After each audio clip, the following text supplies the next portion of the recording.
Deutsch lernen durch Hören. Das Oktoberfest auf den Wiesen. Ferdinand freut sich schon das ganze Jahr lang auf den heutigen Tag. Endlich geht er zum Oktoberfest in München.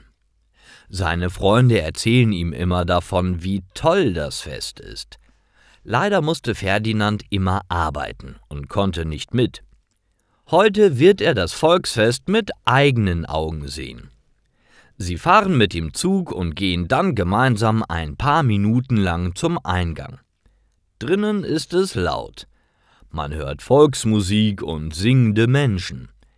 Es gibt verschiedene Stände mit leckerem Essen wie Weißwurst mit Sauerkraut, knusprige Brezen und Schillerlocken. Ferdinand und seine Freunde gehen in ein weißes Zelt. Es ist warm und laut.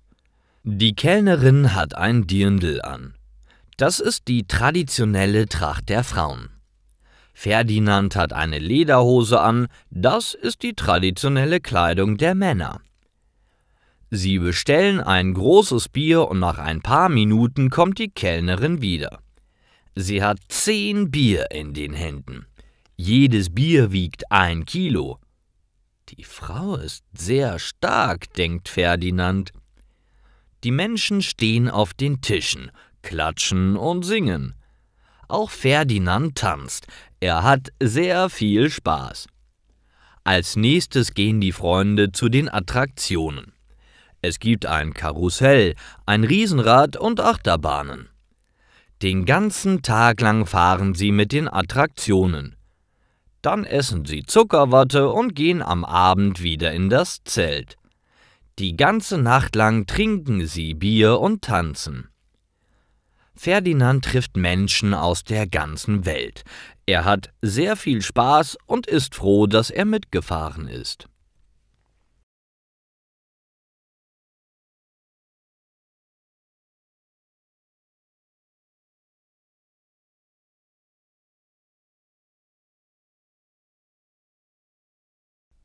Eisbein.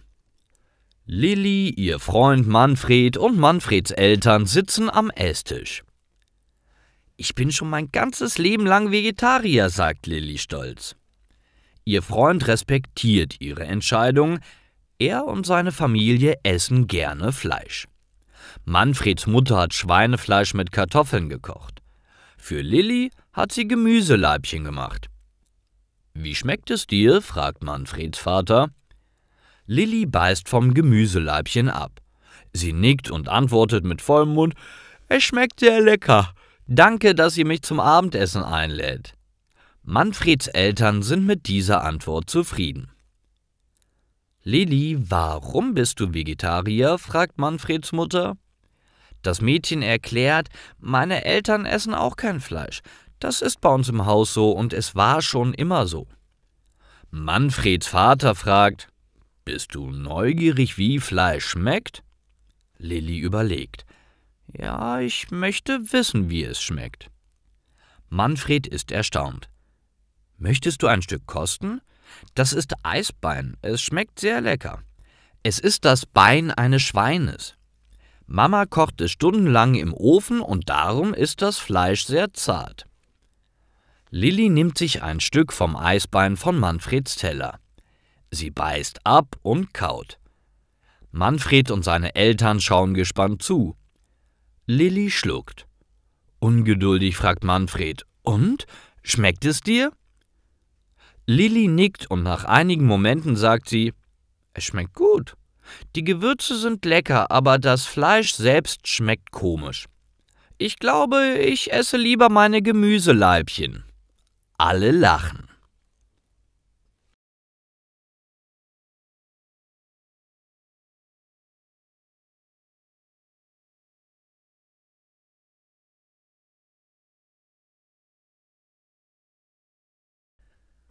Ärger mit dem Arbeitsamt. Im Fernsehen läuft nur Blödsinn, denkt Hugo und nimmt die Fernbedienung in die Hand. Er sitzt ohne Hose und mit dreckigem T-Shirt auf der Couch. Um ihn herum stehen viele leere Bierdosen und ein paar leere Pizzakartons. Er war seit ein paar Tagen nicht mehr duschen. Hugo schaltet den Fernseher aus und steht auf. Er zieht eine Hose an und geht in den Supermarkt.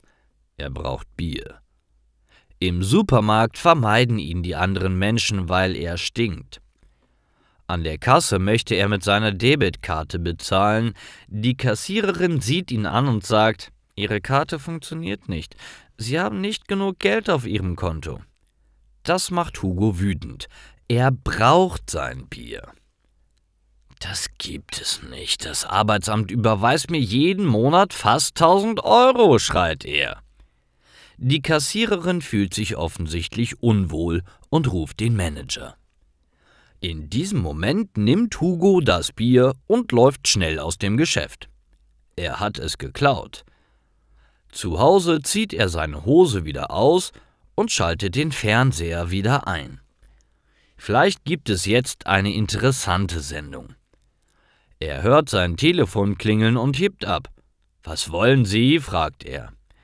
Eine freundliche Frauenstimme fragt: »Herr Müller, haben Sie schon eine neue Arbeitsstelle gefunden?« Es ist eine Mitarbeiterin des Arbeitsamtes. Hugo lügt und antwortet: »Ja, ich arbeite ab nächster Woche bei der Firma Gruber. Sie brauchen einen Hausmeister. Können Sie mir diesen Monat nochmal Geld überweisen?« »Ich rufe bei der Firma Gruber an. Wenn Sie die Wahrheit sagen, können wir Sie diesen Monat noch unterstützen. Wenn nicht, werden Sie von uns kein Geld mehr bekommen.« Hugo legt auf. Er ist wütend und verzweifelt. Was macht er jetzt nur? Sein Vermieter hat ihm eine SMS geschrieben. »Wieso hast du diesen Monat die Miete noch nicht bezahlt?« fragt er. Hugo spürt den Stress. Er steht auf und stellt sich unter die Dusche. Den Kampf gegen das Arbeitsamt wird er verlieren.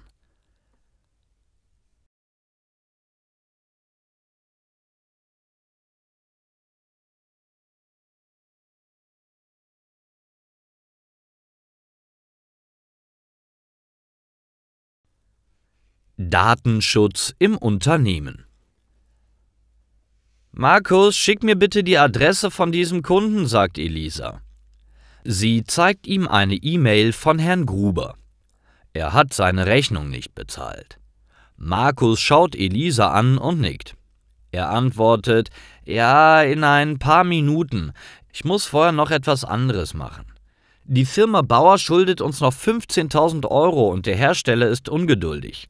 Ich schicke ihm gleich die Telefonnummer von dem Kunden, dann kann er selbst mit der Firma Bauer sprechen.« Elisa versteht die Situation. Der Hersteller der Maschinen will sein Geld immer sofort, aber manchmal zahlen die Kunden erst nach einem Monat. Plötzlich kommt Caro ins Büro. »Seid ihr bereit?« fragt sie. Elisa und Markus sehen sich verwirrt an. »Was ist los?« fragt Markus. Caro zieht die Augenbrauen hoch und sagt: »Die Besprechung, sie findet in meinem Büro statt. Ich habe euch beide gestern eine E-Mail geschickt.« Das haben Elisa und Markus vergessen. Die beiden nehmen ihre Stühle und schieben sie in den Flur. Caros Büro ist groß und jeder sitzt auf seinem eigenen Stuhl. Caro schaltet den Projektor ein. Eine PowerPoint-Präsentation erscheint. »Heute sprechen wir über Datenschutz«, sagt sie. Elisa gähnt dramatisch und Markus stößt sie mit dem Ellenbogen an. »Benimm dich«, sagt er. Elisa kichert. Sie lernen, dass man die Daten der Kunden schützen muss. Es gibt viele Gesetze, auf die sie achten müssen. Ihr dürft dem Hersteller niemals Kundendaten geben. Der Kunde muss vorher zustimmen. Erst dann dürft ihr seine Daten weitergeben, sagt sie. Elisa macht große Augen und Markus zeigt ihr seine Zunge. Sie haben alles falsch gemacht. »Habt ihr Fragen?« fragt Caro die Mitarbeiter. Elisa schämt sich und versteckt sich hinter dem Stuhl vor ihr. »Keine Fragen? Okay, dann wieder zurück an die Arbeit«, sagt Caro. »Wir müssen ihr sagen, dass wir Fehler gemacht haben«, sagt Markus. Elisa schüttelt den Kopf und sagt: »Nein, sie werden uns kündigen. Wir passen in Zukunft einfach besser auf.« Das gefällt Markus nicht, aber er stimmt zu. Sie geben nie wieder die Daten ihrer Kunden weiter.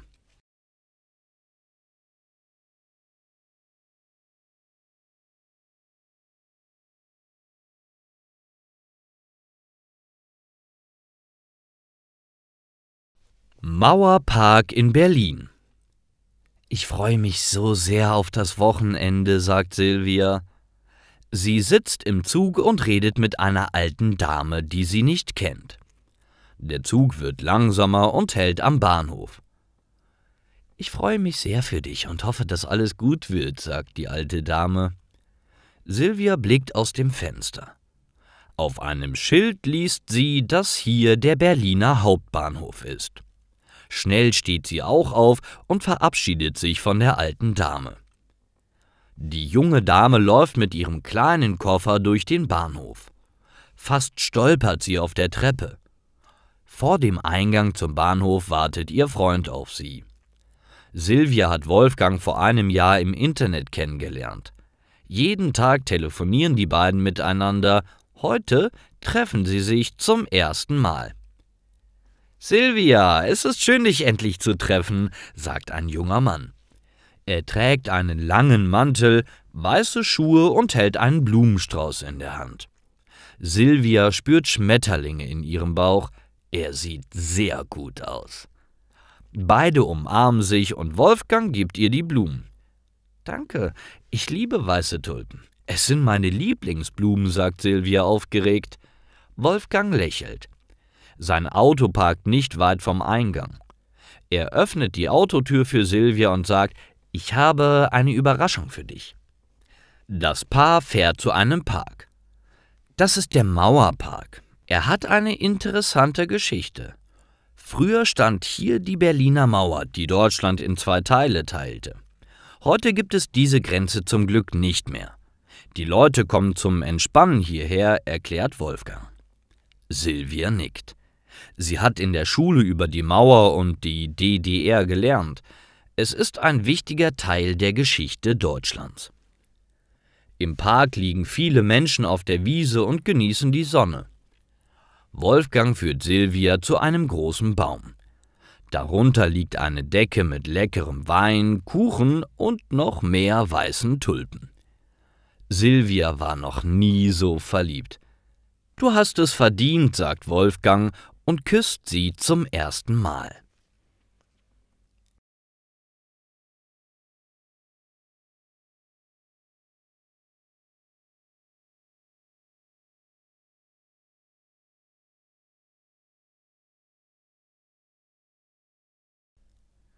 Bayerischer Dialekt. Meine Rundreise beginnt heute. Schon seit einem Monat warte ich auf diesen Tag. Gestern habe ich mich von meiner Familie und meinen Freunden verabschiedet. Ein Jahr lang habe ich meinen kleinen Bus umgebaut. Jetzt habe ich ein Bett, eine kleine Küche und ein paar Schränke in meinem Fahrzeug. Das Abenteuer beginnt. Als erstes fahre ich an die Nordsee im Norden Deutschlands. Da bade ich im Meer, esse leckeren Fisch und ärgere mich über den starken Wind. Als nächstes fahre ich durch das ganze Land. 2 Monate lang entdecke ich die Naturschutzgebiete des Landes, die kleinen Dörfer und die interessanten Menschen in Deutschland. Nun bin ich im Süden angekommen.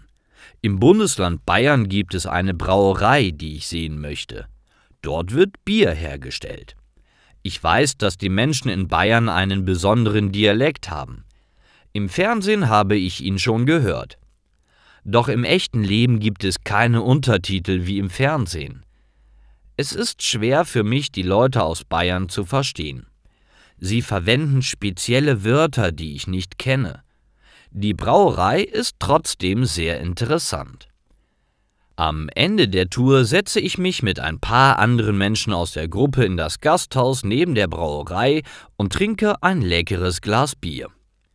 Der Kellner fragt, ob ich ein Baischl möchte. Alle anderen möchten es. Ich weiß nicht, was es ist, aber ich bestelle auch eines. Der Kellner bringt einen Teller mit einer Suppe und ein paar Stücken Fleisch. Es schmeckt sehr gut. Ich habe noch nie ein Beischel gegessen, aber es war köstlich, sage ich zu einem Mann aus der Gruppe. Er antwortet, ja, jeder Teil des Tieres wird verwendet und das finde ich gut. Das verwirrt mich. Wie meinen Sie das, frage ich. Der Mann sieht mich an und erklärt, Sie haben gerade die Innereien eines Schweines gegessen. Ein Beischel besteht aus Lunge, Nieren, Herz und manchmal auch anderen Organen eines Tiers. Ich bin schockiert. Das habe ich nicht gewusst. Der Mann lacht. Wichtig ist, dass es Ihnen schmeckt, sagt er. Nächstes Mal werde ich fragen, wenn ich etwas nicht verstehe. Bayerisch ist einfach zu kompliziert für mich.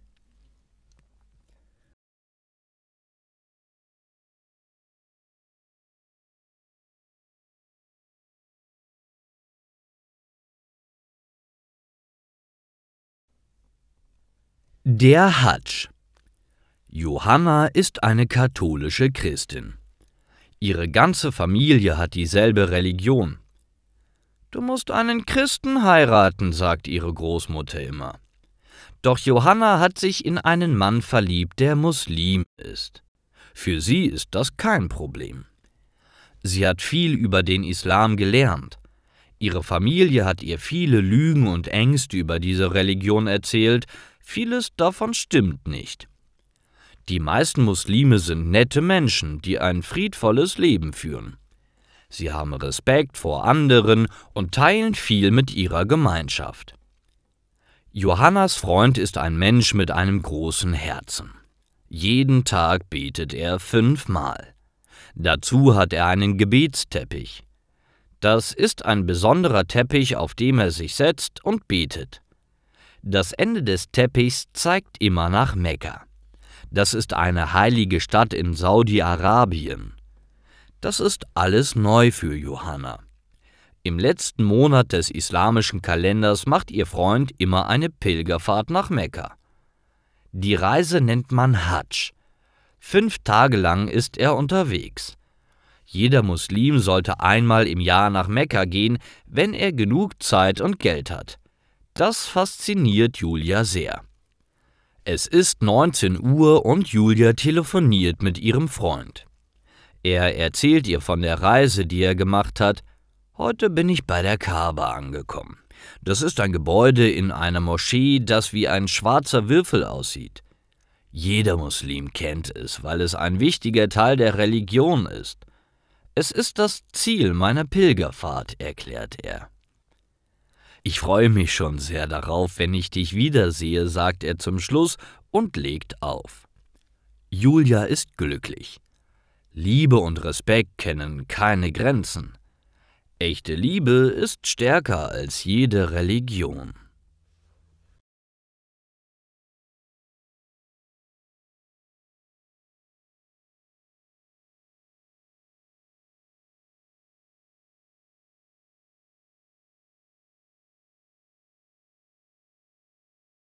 Schweizerdeutsch. Aus einem Lautsprecher hört man: Auf der rechten Seite des Zuges können Sie das Matterhorn sehen. Lisa dreht ihren Kopf und schaut aus dem Fenster. Sie sieht den hohen weißen Berg in der Ferne. Der Zug bewegt sich schnell und schon bald verschwindet der Berg hinter ein paar Bäumen. »Wow«, flüstert sie leise. Die Frau von gegenüber von Lisa sagt, das Matterhorn ist wunderschön, nicht wahr? Früher bin ich oft wandern gegangen. Als ich 22 Jahre alt war, bin ich bis zum Gipfel geklettert. Das war aufregend. Lisa hört aufmerksam zu. Sie sitzt schon seit einer Stunde im Zug. Die Frau erzählt ihr interessante Geschichten. Am meisten gefällt Lisa der Dialekt der Frau. Sie spricht Schweizerdeutsch und Lisa muss sich konzentrieren, um sie zu verstehen. Sie findet die Sprache charmant. Sie hört sich ähnlich wie der österreichische Dialekt an, ist aber viel komplizierter. Die Frau erzählt von ihrer Jugend und den vielen Wanderungen, die sie gemacht hat. Sie hat in ihrem Leben sehr viel erlebt. »Gehen Sie gerne wandern?« fragt die Frau schließlich. Lisa schüttelt den Kopf und antwortet: »Nein, ich wandere nicht gerne. Ich reise lieber in andere Länder. Dabei besuche ich am liebsten große Städte und historische Dörfer. Das macht mir Spaß.« Die Frau nickt und blickt aus dem Fenster. Die Natur in der Schweiz ist atemberaubend. Nach einer Weile sagt sie: »Ich bin in Syrien geboren. Meine Eltern und ich sind in die Schweiz gekommen, als ich 11 Jahre alt war. Am Anfang war es für mich schwer, Schweizerdeutsch zu verstehen. Ich habe Hochdeutsch gelernt. Der Unterschied ist groß. Nach einiger Zeit habe ich mich daran gewöhnt. Jetzt spreche ich es selbst.« Sie lacht. »Meine Muttersprache ist Deutsch, aber ich verstehe Schweizerdeutsch auch schwer. Ich muss mich sehr konzentrieren, um sie zu verstehen«, sagt Lisa. Da lacht die Frau wieder. Sie versteht es. Plötzlich hört man wieder eine Stimme aus dem Lautsprecher. Sie sagt: »In wenigen Minuten erreichen wir Bern.« »Das ist meine Haltestelle«, sagt Lisa und steht auf. Sie bedankt sich bei der Frau für das nette Gespräch.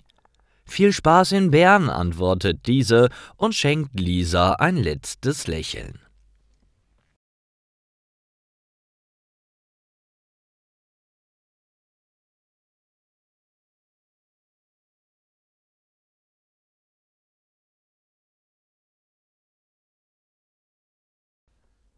Der Mitbewohner aus Russland. »Es ist so kalt«, denkt Mario. Der kleine Bildschirm neben dem Heizkörper zeigt ihm, dass es in der Wohnung 15 Grad Celsius hat. Er dreht den Heizkörper von Stufe 3 auf Stufe 5. Er war in der Arbeit und ist gerade nach Hause gekommen. Mario zieht seine Jacke aus und legt sie mit seiner Kapuze auf den Stuhl. Da kommt Dimitri aus seinem Zimmer. Er ist der neue Mitbewohner. Dimitri kommt aus Russland. Er wohnte in einem kleinen Dorf im Norden des Landes. Jetzt studiert er das Fach Mechatronik hier in Deutschland.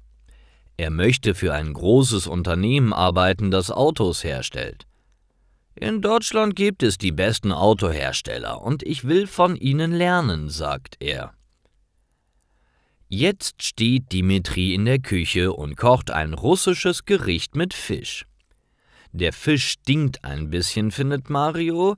Dimitri hat eine kurze Hose und ein kurzes Hemd an. »Ist dir nicht kalt?« fragt Mario neugierig. Der Russe lacht. Er denkt, dass es ein Witz war. »In meiner Heimat hat es gerade minus 23 Grad Celsius«, sagt er und stellt eine Pfanne auf den Herd. »Möchtest du auch leckeren Fisch? Den habe ich aus dem Fluss nicht weit von hier«, sagt er zu Mario. Mario ist überrascht. »Hast du ihn gefangen?«, fragt er. Dimitri lacht wieder. »Ja, natürlich«, antwortet er. Mario weiß, dass Dimitri aus einer anderen Welt kommt.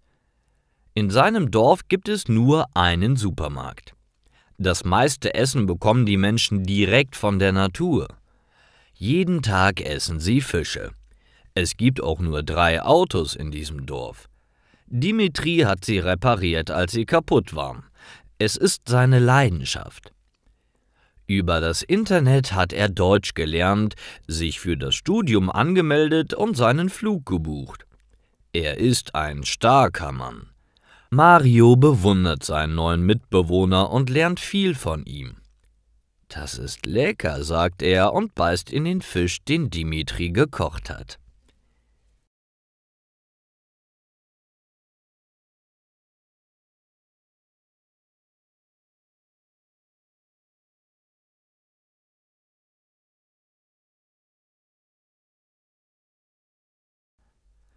Die beste Dönerbude. Alles dreht sich. Jonas geht langsam durch die Fußgängerzone. Es ist 1:30 Uhr und die Straße ist dunkel. Er ist allein auf dem Weg. Darüber ist er froh, weil Jonas sehr betrunken ist. Er war mit seinen Freunden in der Bar und geht jetzt nach Hause. Er hebt den Kopf und sieht ein Licht in der Ferne. Er schwankt und verliert sein Gleichgewicht. Jonas fällt auf den Boden. Plötzlich kommt ein Mann und hilft ihm. Es ist Sammy. »Keine Sorge, Jonas, ich helfe dir«, sagt er. Sammy stützt den jungen Mann und bringt ihn in ein kleines Restaurant. Es ist der Dönerladen von Sammy.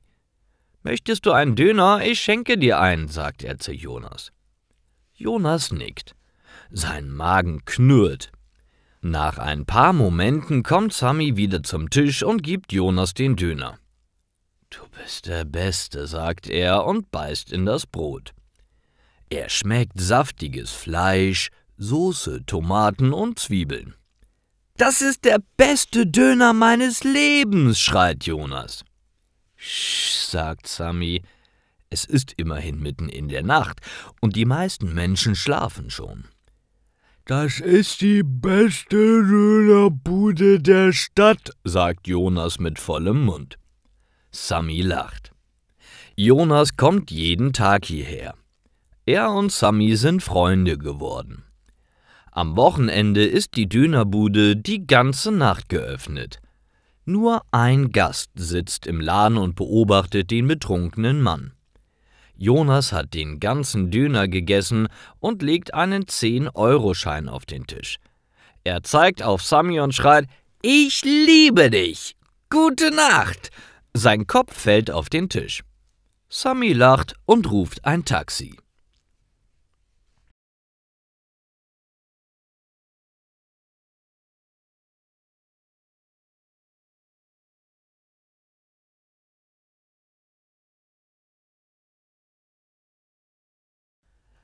Arbeitsgemeinschaft. Jeden Tag geht Elias an derselben Baustelle vorbei. Im Januar ist an der Stelle eine Wiese. Im Februar stehen ein Zaun und ein Container dort. Im März gräbt ein Bagger ein großes Loch in die Wiese. Im April sieht er viele Arbeiter und Betonmischer.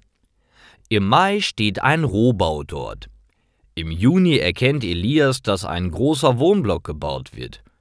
Im Juli ist alles fertig und die ersten Familien ziehen in das Gebäude ein.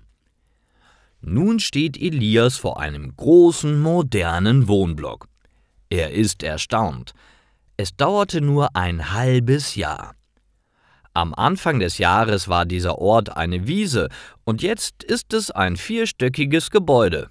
Wie geht das so schnell? Plötzlich sieht Elias einen Arbeiter. Er holt Werkzeug aus dem Keller, das er vergessen hat. Elias ruft ihm zu: »Entschuldigen Sie, darf ich Sie etwas fragen?« Der Arbeiter ist ein bisschen verwirrt, aber er geht zu Elias. »Wie baut man ein Haus so schnell?«, fragt er. Der Arbeiter lacht und antwortet: »Wir haben es nicht allein gemacht. Bei so großen Projekten wie einem 4-stöckigen Wohnblock gibt es immer Arbeitsgemeinschaften. Das kennen Sie sicher. Man nennt es auch Arge.« Elias kennt es nicht. Er fragt, ob der Arbeiter die Arge erklären kann. Dieser antwortet: Wenn ein Unternehmen ein Projekt alleine nicht schafft, dann braucht es Hilfe. Unsere Firma hat nur 25 Mitarbeiter. Es arbeiten aber hunderte Menschen an dem Projekt. Darum bilden wir eine Gemeinschaft mit anderen Firmen. Wir haben alle das gleiche Ziel. Wir teilen unsere Ressourcen und können so schneller arbeiten. Aha, darum ist das Haus innerhalb von 6 Monaten fertig gewesen, erkennt Elias. Genau, sagt der Arbeiter und lächelt. Jetzt muss ich aber wieder gehen, das nächste Projekt wartet schon auf mich.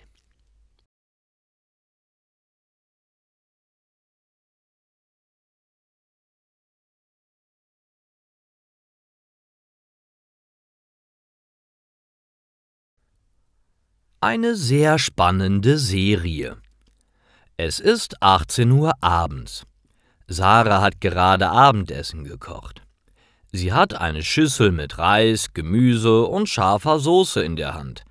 Ich möchte eine Serie schauen, denkt sie und schaltet den Fernseher im Wohnzimmer ein. Auf einer Streaming-Plattform findet sie eine interessante Serie. Es geht um einen Mann, der eine Weltreise macht. Er beginnt seine Reise in Deutschland. In der ersten Folge fährt er mit dem Zug nach Spanien. Dort probiert er das regionale Essen und lernt ein bisschen Spanisch. Das sieht lustig aus, denkt Sarah. Sie hat ihr Abendessen gegessen. Die Serie ist so spannend. Darum schaut sie auch die zweite Episode. Der Mann sucht ein Boot an der Küste Portugals. Er möchte auf einem Schiff arbeiten und nach Südamerika reisen. Die Reise fasziniert Sarah so sehr, dass sie die erste Staffel der Serie schaut.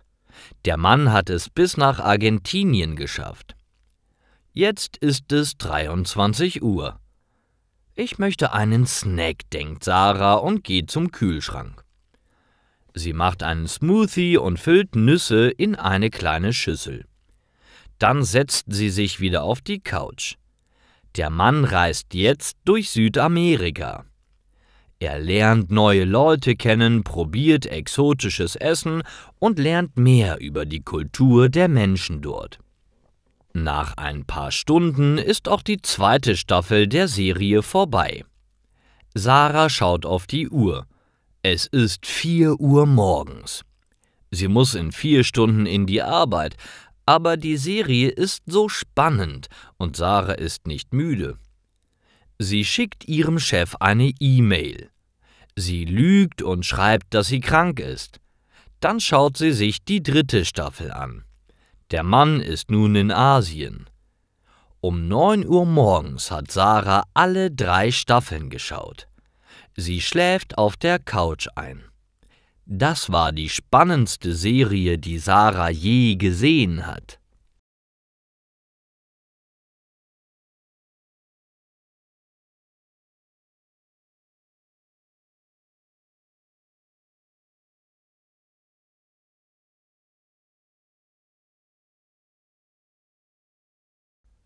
Häuser aus Schnee. Johnny wacht auf. Die Sonne scheint in sein Gesicht. Erschrocken schaut er auf sein Handy. Es ist schon 8:30 Uhr. Eigentlich sollte er schon lange in der Schule sein. Er springt auf und läuft hinunter. »Mama, Mama, warum hast du mich nicht aufgeweckt?« Sie steht in der Küche und lacht. »Weil heute schulfrei ist.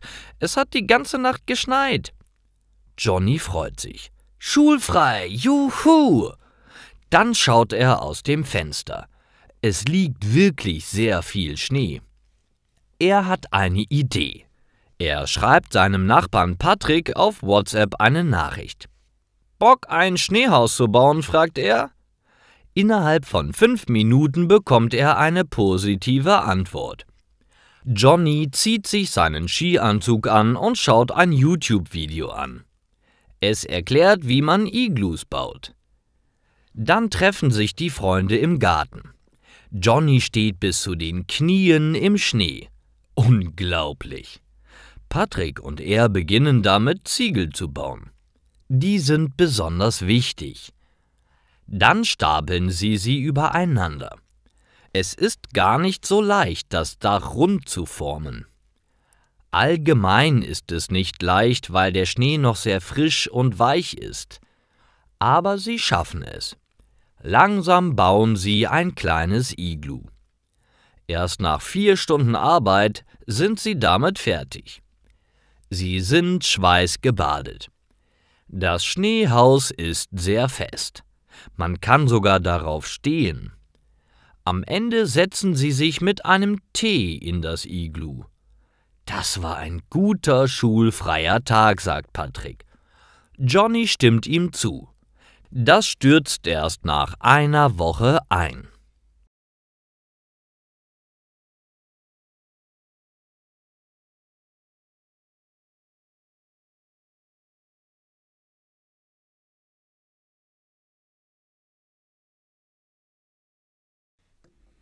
Ein Kind, 3 Sprachen.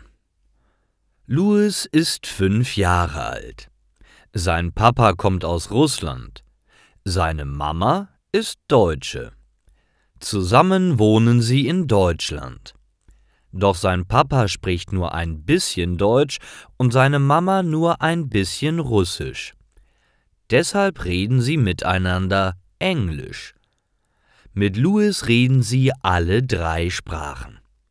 Am Anfang haben sie sich Sorgen gemacht. Sind 3 Sprachen zu viel für ihn? Sie haben mit einem Experten darüber geredet, er hat ihnen viele Empfehlungen gegeben.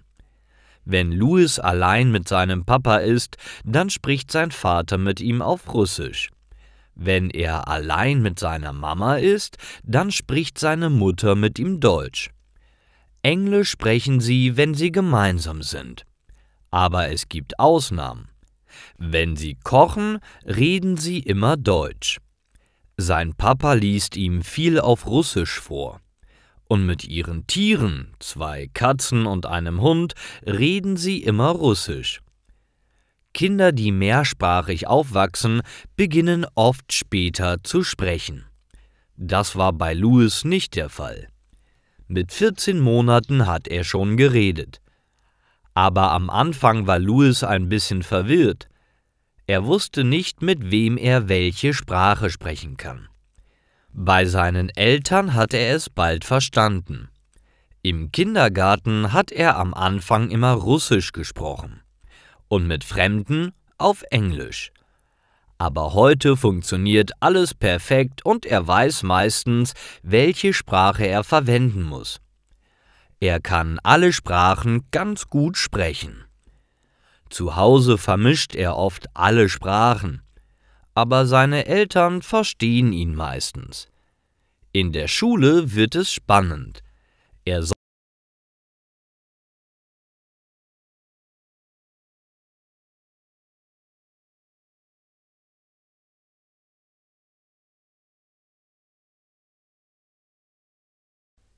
Beschwerden mit dem Magen. Sarah kommt von einer Reise aus Vietnam zurück. Sie hat sehr schöne Natur gesehen. Die Städte waren aufregend und die Kultur ist sehr interessant. Trotzdem hat ihr die Reise überhaupt nicht gefallen. Am 3. Tag hat Sarah etwas gegessen, das sie nicht vertragen hat. Eine Woche hatte sie Durchfall und Magenkrämpfe. 2 Tage hatte sie sogar Fieber. Dann ist sie zum Arzt gegangen und hat ein Medikament bekommen. Aber auch im Rest des Urlaubs hatte sie immer Magenprobleme. Sie freut sich sehr, dass sie jetzt endlich wieder zu Hause ist. Nun kann sie ihr normales Essen essen. Daran ist ihr Magen gewöhnt. Dann geht es ihr bestimmt bald wieder gut. Doch auf der Toilette findet sie eine Überraschung. Ihr Stuhl ist komplett grün. Kaum ist sie zu Hause, fährt sie also schon wieder zum Arzt. Der Arzt macht viele Tests mit ihr. Die Ergebnisse dauern eine Woche. In der Zeit isst sie nur wenig und leicht. Nach ein paar Tagen schaut der Stuhl wieder besser aus. Nach einer Woche erzählt ihr der Arzt alles. Sie hat einen Darmparasiten. Jetzt muss Sarah Medikamente nehmen. Sie muss auch weiterhin eine strenge Diät einhalten. Sie isst nur Gemüse, Reis und Kartoffeln. Trotzdem hat sie immer noch Bauchweh. Doch die Medikamente helfen wie ein Wunder. Nach ein paar Tagen ist ihr Stuhl wieder normal und das Bauchweh hört auf. Jetzt stellt sich vor allem eine Frage. Soll Sarah noch einmal nach Vietnam fliegen, damit sie das Land genießen kann? Sie weiß es noch nicht.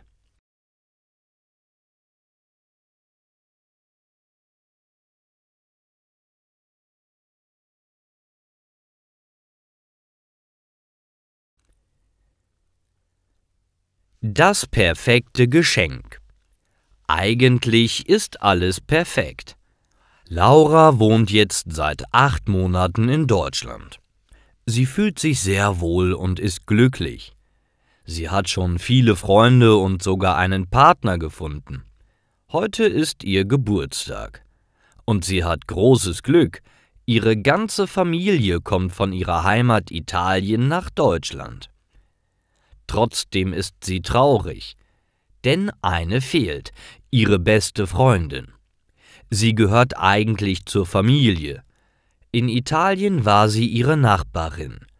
Sie haben in ihrer Kindheit öfter zusammen in einem Bett geschlafen als getrennt. Das ist Lauras erster Geburtstag ohne Ludo. Deshalb ist sie traurig, obwohl ihre ganze Familie in Deutschland ist. Zusammen verbringt die ganze Familie einen schönen Tag. Sie gehen in den Zoo und spazieren in der Stadt. Laura zeigt ihnen alle Orte, die sie mag. Am Abend haben ihre Eltern und 2 Brüder eine Überraschung für sie. Sie haben einen Tisch in einem guten Restaurant reserviert. Sie spazieren zu dem Restaurant. Von außen sieht es sehr elegant aus. Sie gehen zu einem Kellner und fragen, wo ihr reservierter Tisch ist. Laura hat schon Hunger. Schnell geht sie zu dem Tisch. Und sie kann ihren Augen nicht trauen. Dort sitzt ihre beste Freundin Ludo. Sie lacht. Laura kann es nicht glauben. Sie weint vor Freude, während ihre Freundin sie umarmt. »Tut mir leid, dass ich nicht früher kommen konnte«, flüstert sie in Lauras Ohr. »Ist doch egal«, antwortet sie. Laura ist so glücklich, dass sie hier ist. »Du bist das perfekte Geburtstagsgeschenk«, sagt sie ihr. Alle zusammen haben sie einen wunderschönen Abend. Laura ist sehr dankbar. Und Ludo bleibt sogar das ganze Wochenende in Deutschland.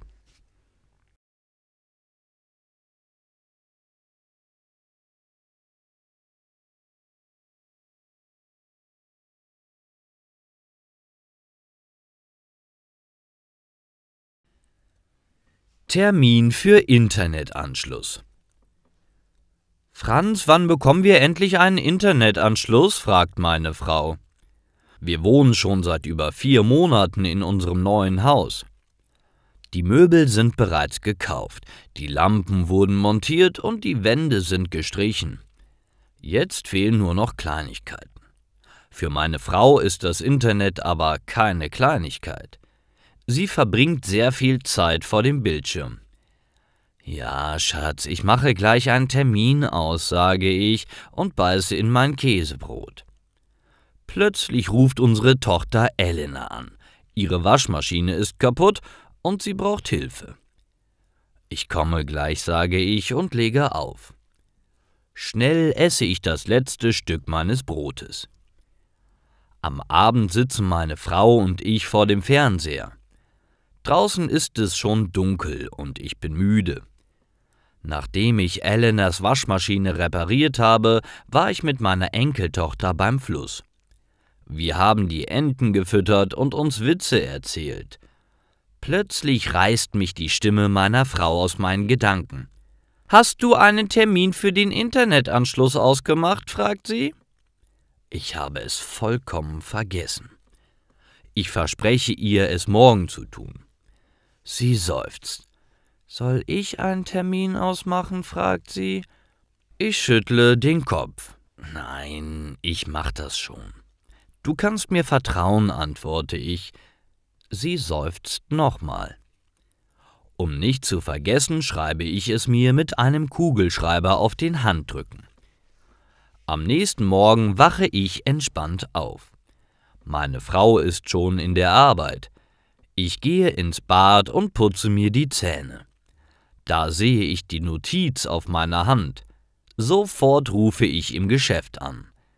Der Mitarbeiter kann heute schon kommen. Das ist perfekt. Am Abend sitzen Ella und ich am Esstisch und genießen Spaghetti mit Tomatensauce. Meine Frau sieht mich an und fragt, »Hast du heute?« Ich unterbreche sie. »Ja, der Internetanschluss funktioniert schon. Ich kann es dir später zeigen«, sage ich. Meine Frau ist überrascht, aber glücklich. Jetzt kann sie ohne Probleme im Internet surfen.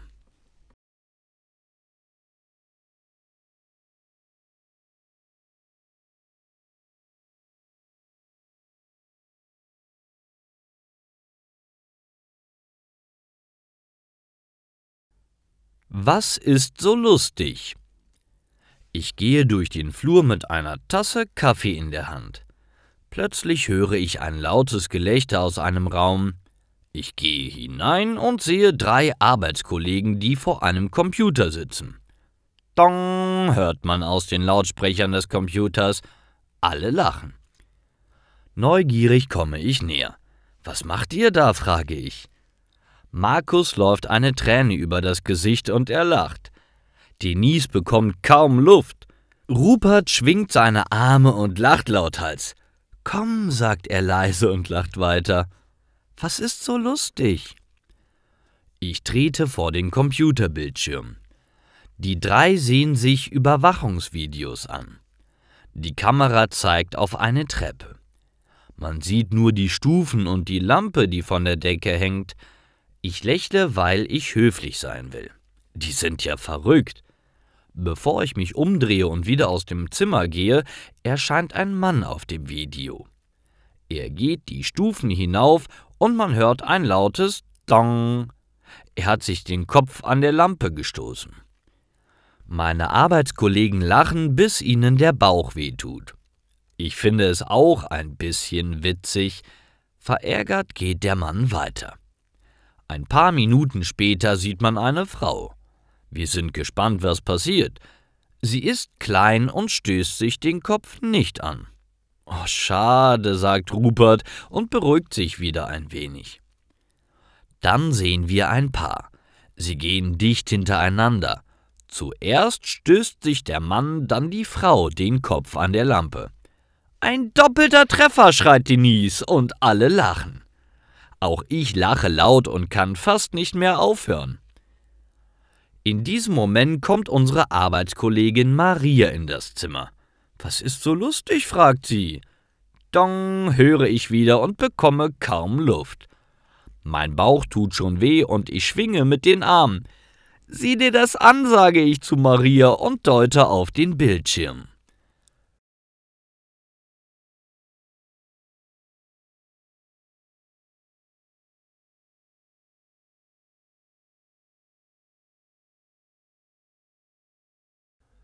Typisch türkisch. »Guten Morgen, meine Familie ist da«, sagt Aslan und küsst Birgit auf den Mund. Sie öffnet ihre Augen. »Jetzt schon? Ich dachte, Sie kommen erst am Abend«, sagt sie verwirrt. Sie muss die Wohnung noch putzen. »Es ist okay, ich habe geputzt«, sagt Aslan. Birgit zieht sich an und begrüßt Aslans Familie. Sie entschuldigt sich, weil sie ein Nickerchen gemacht hat. Aslans Mutter umarmt die junge Frau und gibt ihr ein Geschenk. Es ist ein einzigartiges Geschirr aus Silber. Birgit bedankt sich und stellt das Geschirr in die Küche. Aslan hat alles vorbereitet. Er kocht leckeren türkischen Kaffee für Birgit, seine Mutter, seinen Vater und seine Geschwister. Er stellt den Kaffee mit köstlicher Baklava auf den Tisch im Wohnzimmer. Baklava ist eine typisch türkische Nachspeise aus Blätterteig, Nüssen und Honig. Danach schaltet er türkische Musik ein. Die ganze Familie unterhält sich türkisch. Birgit lernt die Sprache schon seit ein paar Jahren. Es ist trotzdem schwer, Aslans Familie zu verstehen. Sie reden sehr schnell. Birgit war auch schon ein paar Mal in der Türkei. Sie liebt die entspannte Lebensweise der Türken. Auch ihr Essen schmeckt ihr sehr. Sie war begeistert, als sie das erste Mal in ihrem Leben eine Moschee gesehen hat. Alles an der türkischen Kultur fasziniert die junge Frau. Aus diesem Grund hat sie auch einen Türken geheiratet. Aslans Familie bleibt bis spät in die Nacht. Sie lachen, singen und erzählen sich viele Witze. Es ist immer lustig, wenn Aslans Familie zu Besuch ist.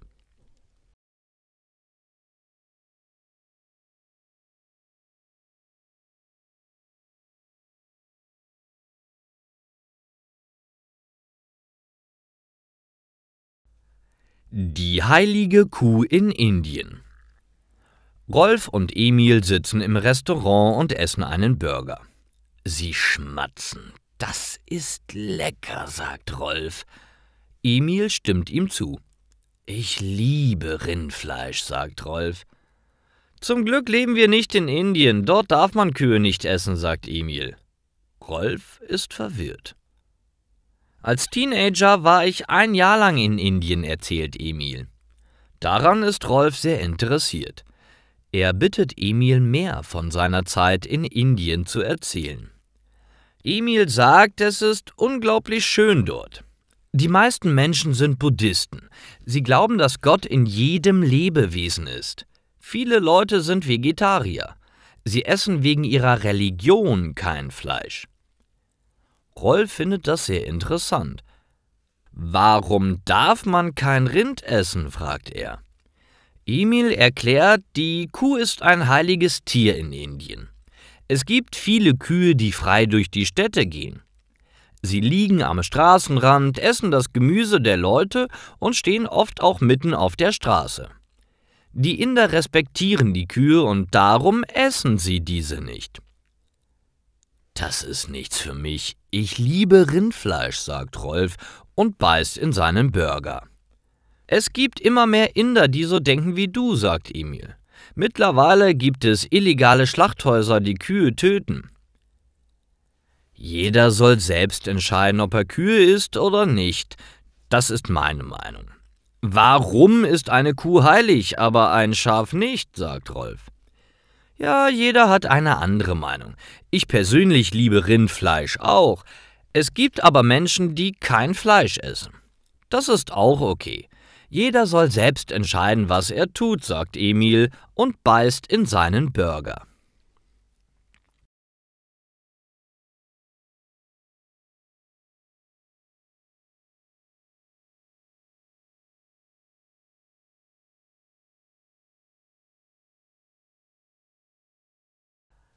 Eine Kiste Bier.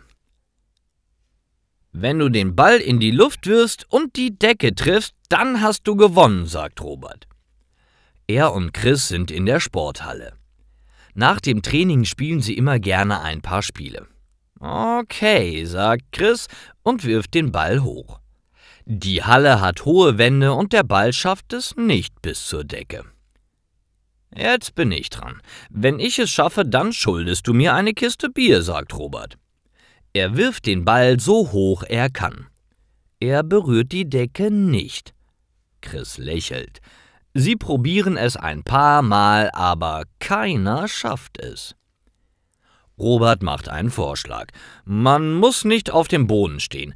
Man kann springen, während man den Ball wirft oder auf etwas steigen, sagt er. Chris stimmt zu. Robert steigt auf eine Matte am Boden und springt, während er den Ball in die Luft wirft. Doch der Ball berührt die Decke immer noch nicht. Chris hat eine Idee. Er holt eine Leiter aus der Abstellkammer im Flur. Er steigt auf die oberste Stufe und wirft den Ball kräftig nach oben. Er berührt die Decke. Chris jubelt. Das war clever, sagt Robert und lacht. Nach dem Duschen fahren die beiden zum Supermarkt. Sie kaufen Wurstbrote und Robert kauft eine Kiste Bier. Sie fahren zu Robert nach Hause und rufen ein paar Freunde an. Wir haben 24 Bierflaschen und brauchen Hilfe. Wir können sie nicht allein trinken, sagt Chris lachend. Gemeinsam mit ihren Freunden genießen Robert und Chris das Bier. Nächstes Mal gewinne ich, sagt Robert und lacht.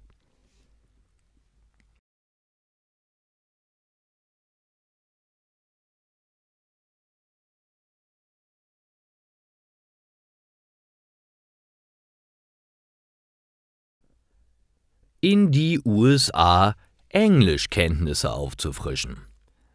Julia ist 25 Jahre alt. Sie hat mit 18 die Schule abgeschlossen, seitdem arbeitet sie im Supermarkt als Kassiererin in einem kleinen Dorf. Eines Tages kommt ein Mann in das Geschäft, er kommt aus Ungarn und kann kein Deutsch. Er spricht auf Englisch mit Julia, aber sie kann fast kein Englisch mehr.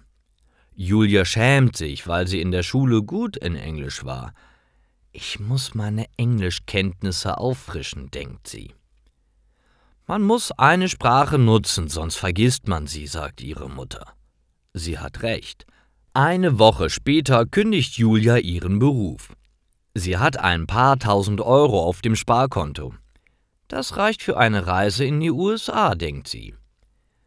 Einen Monat später steht sie auf den Straßen von Los Angeles. Es war schon immer ihr Traum, nach LA zu kommen. Sie kann es kaum glauben, dass sie jetzt hier ist. Als erstes geht sie zum Strand. Leider hat ihr Handy keinen Akku mehr und sie kennt den Weg nicht. Sie fragt eine Person auf der Straße, wie man zum Strand kommt. Die Person erklärt Julia, dass sie geradeaus gehen muss. Wenn sie ein großes grünes Haus sieht, muss sie links abbiegen. Dann ist sie in 10 Minuten am Strand. Leider versteht Julia nicht alles. Sie nickt, bedankt sich und geht los. Sie kommt am grünen Haus an. Muss ich rechts oder links abbiegen, denkt sie. Sie biegt rechts ab. Nach 10 Minuten ist sie mitten in der Stadt. Sie fragt wieder eine Person, wo der Strand ist. Wieder bekommt sie eine Wegbeschreibung und wieder versteht Julia nur die Hälfte. Sie verirrt sich und ist frustriert. Die dritte Person, die sie nach dem Weg fragt, geht mit ihr mit. Die beiden unterhalten sich. Julia versteht immer mehr.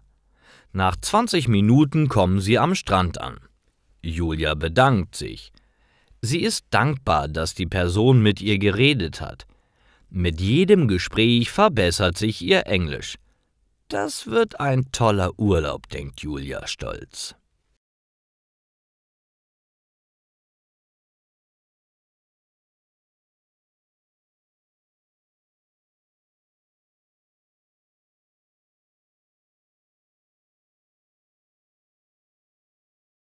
Wanderung in der Eifel. 1, 2, 3, wir wandern hier vorbei, singt der alte Mann. Er ist fröhlich. Alles hier erinnert ihn an seine Kindheit. Er ist hier aufgewachsen. Da drüben wohnte meine Lehrerin. Sie war immer sehr nett zu mir, sagt er und zeigt auf ein kleines Haus auf einem Hügel. Es war schon lange sein Wunsch, hierher zu kommen. Als Teenager ist er nach Südafrika gezogen. Darum war er schon seit über 50 Jahren nicht mehr hier. Die Nordseite der Eifel ist seine Heimat. Hier kennt er sich aus. Er redet schon lange von dem Gebirge. Die Berge reichen von Deutschland über Luxemburg bis nach Belgien. In dieser Landschaft gibt es viele alte Häuser, ein paar Schlösser und unglaublich schöne Natur. Die warme Sonne scheint auf unsere Gesichter. So lebendig habe ich den alten Mann noch nie gesehen. Er sieht ganz fit aus. Er geht mit schnellen Schritten. Er hat sogar seinen Gehstock zu Hause gelassen. Als Kinder haben wir dieses Lied immer gesungen. Wir haben den Berg hinaufgewandert und gesungen.